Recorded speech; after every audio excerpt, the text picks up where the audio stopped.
Uzochukwu and Soprochi had been friends for as long as anyone could remember. They grew up together in their small village, where everyone knew their names. People would often say, if you see Yuzo, then Soprochi can't be far behind.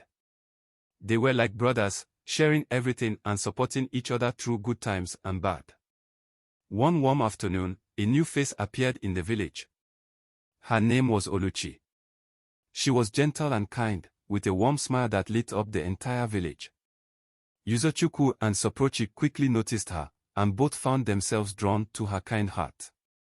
For the first time in their lives, the two friends wanted something that they couldn't share.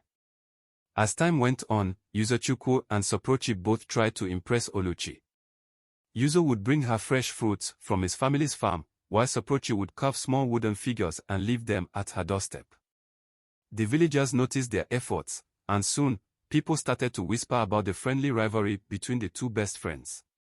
But what began as friendly soon turned into something darker.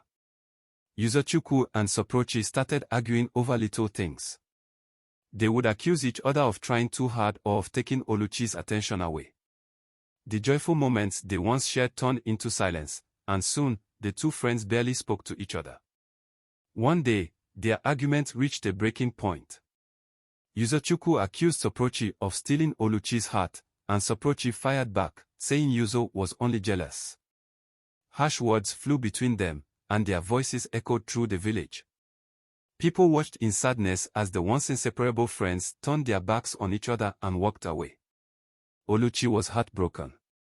She had always admired the strong bond between Uzochukwu and Soprochi, and it pained her to see them drift apart. She went to Bobajela, the wise elder of the village, and told him everything. Bobajela listened carefully and nodded. He then sent word for Uzochukwu and Soprochi to come to him. When they arrived, they were still angry, but they respected Bobajela and came out of respect. The old man looked at both of them and said, "What is more important, winning Oluchi's heart or keeping the friendship you have built over the years?" Uzochukwu and Soprochi stayed silent, thinking about his words. Bobajela continued, "Love cannot thrive where there is jealousy and pride. You have allowed your feelings for Oluchi to make you forget what truly matters." The elder then told them a story about two eagles who once competed to be the strongest.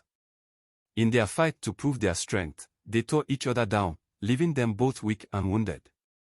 The lesson, Bobajela said, is that in trying to defeat each other, they lost their strength. But when they flew together, they soared higher than any other bird. Uzochukwu and Soprochi looked at each other, realizing how much their fight had cost them. They remembered the times they had shared, the laughter, the struggles, the dreams they had spoken of together.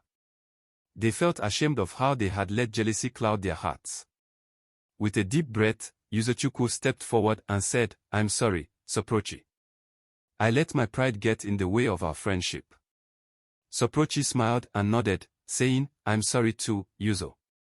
I shouldn't have let this come between us." The two friends embraced, their bond renewed, and Bobajela smiled, knowing they had learned an important lesson. They went together to find Oluchi, who was overjoyed to see them as friends once again. She reminded them that true love is rooted in kindness and respect, not rivalry. From that day on, Uzochukwu and Soprochi grew even closer, sharing the lesson they had learned with others in the village. Their friendship, once broken by jealousy, became a powerful example of forgiveness and loyalty. And as they walked side by side, they felt grateful for the strength of a friendship that had survived even the hardest of trials.